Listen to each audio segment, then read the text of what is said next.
दरिया बन जाते हैं। उस दरिया में आप डुबकी लगाना शुरू कर देते हैं और उसके बाद उसमें से निकलना बड़ा मुश्किल हो जाता है। ऐसा ही इस बच्चे ने मेरे साथ किया है। इतना शब्दों और इमोशंस को इकट्ठा करके वहाँ उसने बोला है कि मेरा मन एकदम सच में प्रसन्न तो हुआ ही है, साथ में I am feeling extremely humbled, really humbled कि ऐसे ऐसे प्यारे शब्दों को उसने चुना है।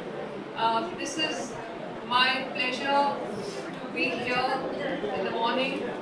रमेश जी, सरिता जी, सुषमा जी अभी यहाँ पे आसपास नहीं है। आप सब लोग जो ब्रह्मा कुमारी के रास्ते पे चल पड़े हैं, उमेश बेटा, उसकी मम्मी, आरती जी जो भी सामने बैठे हैं सब लोग, और पीछे बैठे डॉक्टर्स एंड डोनर्स जो आज के दिन में सामने आए हैं, आपको बहुत बहुत आज के दिन की मुबारक। और मैं सच कहूँ तो पहला शब्द मेरा ये है कि आनंद भवन में आकर मैं आनंदमयी हो गई, आप सबकी आनंद हुई की भावना को देखते हुए। आज के दिन में जब एक्चुअली जो प्रोग्राम चल रहा है वो एक थोड़ा सा हर शख्सियत के अंदर एक शंका डालता है कि मेरी एक इतने ml का रक्त जा रहा है तो इसका वापस ही आना कैसे होगा। तो ऐसे माहौल में जब थोड़ी सी शंकाएं चल रही हैं, ऐसा इस तरह का उत्सव का एटमॉस्फेयर क्रिएट करना ये ब्रह्मा कुमारी ही कर सकती हैं। So please accept my congratulations and lots of blessings Ramesh ji, Sarita ji, जो सब ऑर्गेनाइजर्स हैं इसके अंदर जुड़े हुए, आप सबका बहुत बहुत congratulations and heartiest congratulations for achieving this kind of an environment here. इतना मुझे अच्छा लगा, जैसे मैंने आते ही मैडम को कहा, मैंने कहा यहाँ पे जैसे स्वर्ग का एटमॉस्फेयर क्रिएट किया हुआ है, शांति, पीस, ब्लिस, एवरीथिंग। और आज का दिन जो है ये आप लोगों के लिए ही महत्वपूर्ण नहीं है, आई थिंक सारे वर्ल्ड के लिए है, क्योंकि एक ऐसी शख्सियत, एक ऐसी पर्सनालिटी प्रकाश मणि जी जो अपने जीवन में इतनी सुगंध छोड़ के गई है, और किस टूल के साथ इंसान कहता है सुगंध छोड़ता है, परफ्यूम लगाता है, क्या क्या लगाता है, अपनी वर्चूज की इतनी सुगंध कि आज 18 साल के बाद भी आप सारा वर्ल्ड उसे महसूस कर रहा है। उन्होंने उनसे पहले कहा जाए, आपके हमारे प्रजापिता ब्रह्मा बाबा ने जो एक छोटे से मंडली से उठा करके ब्रह्मा कुमारी को किस लेवल पे पहुंचाया, और इतनी सारी विमेन जो कि दादी इस बाद में बनी, उनके साथ जुड़ी, जिन्होंने अपने जीवन को पूरा उसमें समर्पित करके चाहे वो ईश्वर का प्रेम हो, चाहे शिव का प्रेम हो, चाहे वो ब्रह्मा बाबा का प्रेम हो, उन्होंने इस प्रेम को भीतर स्वीकार करते हुए अपनी शक्तियों को एक्सप्लोर किया। और ये असंभव सा काम था उन दिनों। आप सोचिए जरा, सोच के भी मेरे गूज़बम्प्स हो जाते हैं, जब एक औरत पर्दे में थी पूरी, और उस औरत की कोई पहचान ही नहीं थी। उस वक्त में जब प्री पार्टीशन का डेज थे, प्री पार्टीशन में कैलकाटा में क्या हो रहा है, कहीं पे क्या हो रहा है, दुनिया सारी उल्टी पुल्टी हो रही है, ऐसे एटमॉस्फेयर के अंदर उन्होंने एक ज़रूरत को समझा। ज़रूरत क्या थी, और उस ज़रूरत को मैं अपने साथ में थोड़ा रिलेट कर रही हूँ, लेकिन उन्होंने जो ज़रूरत समझी वो ये थी कि समाज को अगर उठाना है तो स्पिरिचुअल अवेकनिंग की निहायत ज़रूरत है। इस स्पिरिचुअल अवेकनिंग को का दिया उन्होंने जलाया, और उस दिए के साथ साथ उन्होंने उस दिए की जो स्पिरिचुअल अवेकनिंग को सारी दुनिया में स्प्रेड किया। ये एक सबसे बड़ी आई थिंक उन्होंने शुरुआत करी। इसलिए आज उनको याद करते हुए प्लीज़ मैं नतमस्तक फील कर रही हूँ पहले आपके प्रजापति, हमारे प्रजापिता ब्रह्मा जी और बाबा जी। तो इसकी जो एक शुरुआत है मुझको चलाते हुए आगे प्रकाश मणि जी सामने आई, जो उन्होंने अपनी इसकी बागडोर को संभाला, आपकी यूनिवर्सिटी की जो वर्ल्ड यूनिवर्सिटी बन के आज खड़ी है, बहुत शान शौकत से दुनिया में अपना नाम कमा ली है, उस यूनिवर्सिटी की एडमिनिस्ट्रेशन को संभालते हुए 47-year-old वुमेन दादी प्रकाश मणि जी ने जो कमाल कर दिखाया, आंसू भी आ जाए तो कम है। I am so overwhelmed by the dedication to the guru. उन्होंने ये सब कहाँ से प्राप्त किया कि वो एक वर्ल्ड लीडर के सामने के नाते में सामने आ गए। Leader of leaders she is called, architect of the spiritual movement in the world, social engineer, what not. ये सब एपिथेट जो उनके लिए इस्तेमाल किए गए, उन्होंने कहाँ से सीखे? आप बात में गुरु की सबसे बड़ी महिमा क्या है? अपने पीछे वो 10 तरह के गुरु और प्रोड्यूस करता है।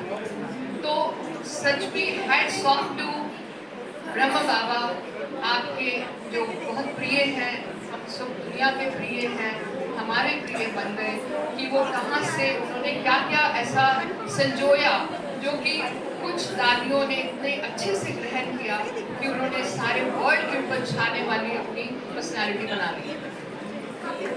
ऐसे में एक मेरा जीवन का अनुभव है, वो ये है कि नाम जो है वो बहुत ही इम्पोर्टेंट हिस्सा है हमारे जीवन का।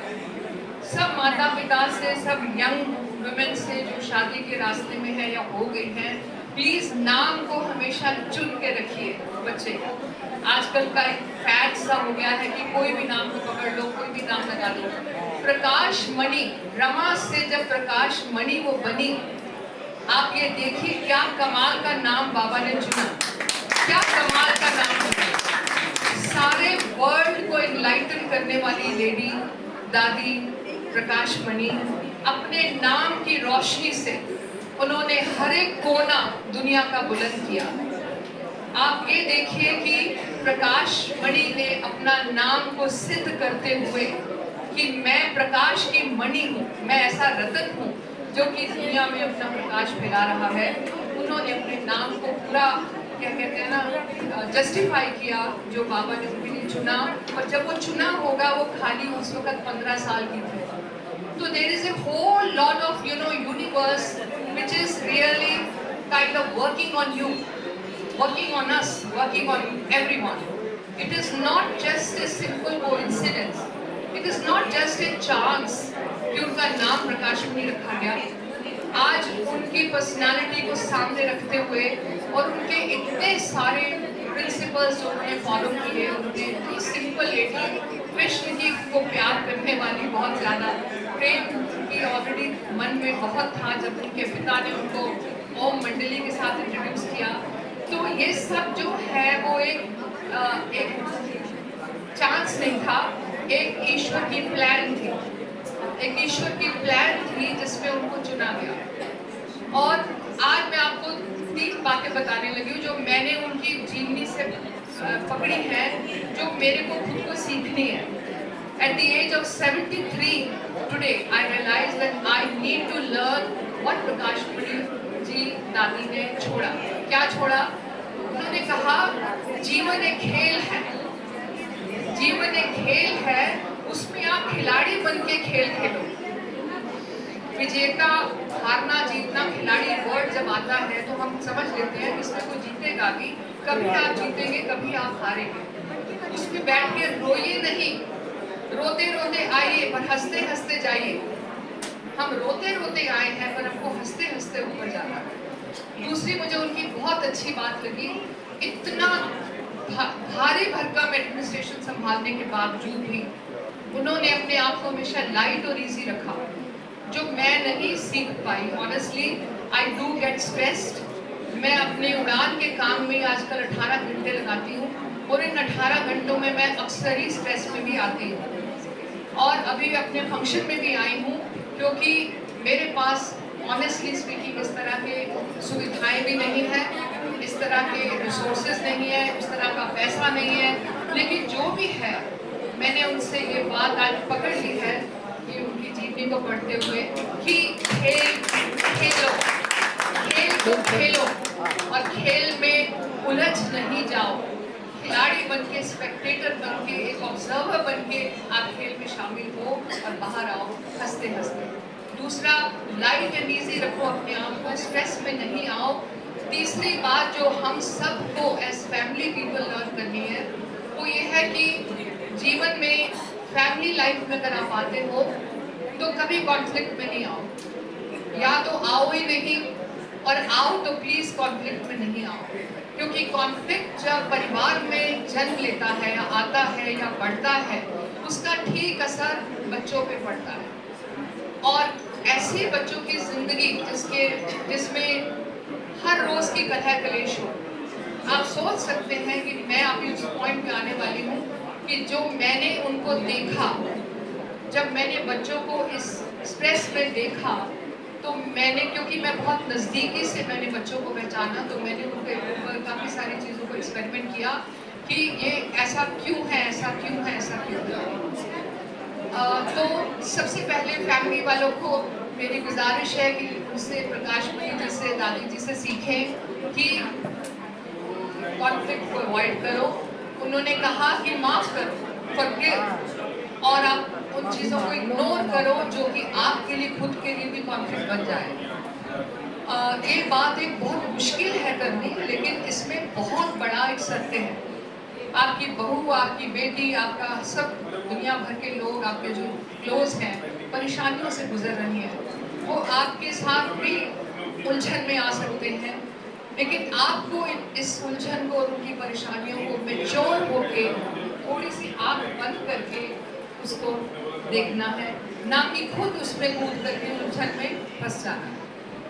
मैं भी बहुत सारी ऐसी उलझनों से गुजर रही हूँ, उमेश को पता है, लेकिन फिर भी मैंने अपनी उड़ान की तरफ से अपने हाथ नहीं खींचे, क्योंकि मैं कर पाई हूँ, क्योंकि ईश्वर की ये शक्ति, स्पिरिचुअल जो अवेकनिंग जो ब्रह्मा बाबा ने शुरू करी, वो उसकी जोत थोड़ी सी मेरे भी अंदर जली हुई।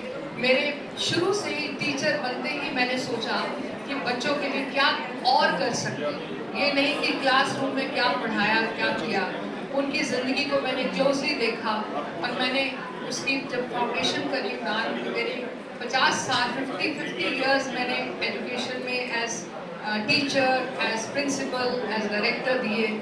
उस दौरान मैंने लाखों बच्चों के साथ इंटरेक्ट किया और इन लाखों बच्चों के जीवन में जो हो रही हलचल अंदर से थी उसको मैंने महसूस किया। इसके लिए मैंने उड़ान का फाउंडेशन का प्लेटफॉर्म बनाया और इसमें बहुत अच्छे उच्च अधिकारियों को जोड़ा जिन्होंने मेरी बातों को सुना। और सबसे बड़ी बात है, जब बात आपके दिल की गहराइयों से निकलती है, सत्य होती है, तो आप उसको दुनिया में स्प्रेड करने में मुश्किल नहीं होता। तो मैं जिन जिन के पास गई, उन्होंने पॉलिसी के ऊपर मेरे काम करने के लिए मेरे को अपनी वो दी, रजामंदी, और बहुत सी पॉलिसीज़ का में चेंज आया। अब लास्ट वाला मेरा जो प्रोजेक्ट है जो चल रहा है 25 साल से, वंडर प्रिविलेज बच्चों के लिए है, जिसको मैंने थोड़ा अपने उसमें कोशिश कर रही हूँ कि बच्चों को, अब ये मोदी शिक्षा केंद्र का निर्माण किया है, अभी परसों हमने इनॉग्रेशन किया है, तो कैसे गवर्नमेंट की नज़र में आए कि मोदी जी की लाइफ